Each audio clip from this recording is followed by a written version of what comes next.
Ili uweze kuwa mtu wa kwanza kupata habari zetu za kiburudani, bonyeza maneno mekundu yaliyoandikwa subscribe chini ya video hii na kisha gusa alama ya kengele ili uweze kuwa mtu wa kwanza kupata habari zetu za kiburudani zinazokiki na kumake headline ndani na nje ya nchi ya Tanzania. Mke wa Diamond Platinum ambaye ni mwanadada Zuchu, baada ya kuachana na Diamond Platinum, ameweza kuachilia vijembe katika mitandao ya kijamii akiwa anaonyesha kwamba bado ana chuki na Diamond Platinum licha ya kupewa talaka yake, na ndio kitu alikuwa akitafuta kwa muda mrefu.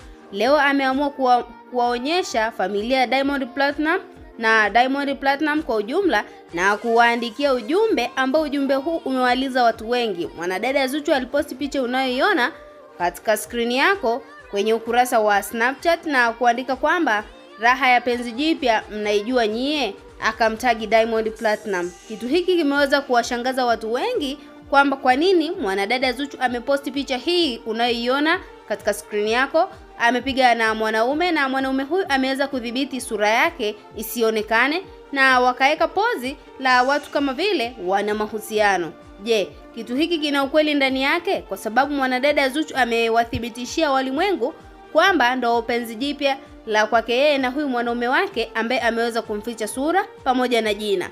Na Diamond Platinum kwa upande mwingine, naye tunaweza kusema anapigania penzi lake la zamani, ambalo penzi hili limeweza kuzua gumzo katika mitandao ya kijamii baada ya mwanadada Fantana kuonekana kwamba anataka kurudi kwa Diamond Platinum, na Diamond Platinum ameshindwa kulivumilia hilo na kuweka wazi katika mitandao ya kijamii, na watu wamejiuliza maswali mengi. Ni kwa nini Diamond Platinum mara tu baada ya kuachana na mke wake ambaye ni Zuchu, ni kwa nini aweze kumrudia mwanadada Fantana?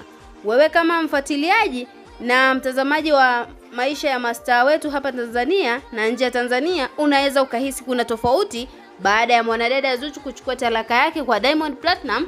Unaweza kuona ni jinsi gani Diamond Platinum ameweza kujiachilia kwa mwanadada Fantana, naye mwanadada Fantana ameshindwa kuvumilia na kutupa vijembe katika mitandao ya kijamii. Kitu hiki kimeweza kuwashangaza watu wengi, mpaka familia ya Diamond Platinum ikiwemo Uncle Shamte pamoja na Mzee Yobo wameweza kulijadili jambo hili na kutaka kwamba kuwaunganisha kwa pamoja, kwa sababu mwanadada Fantana ana kila kitu ambacho anakipenda Diamond Platinum.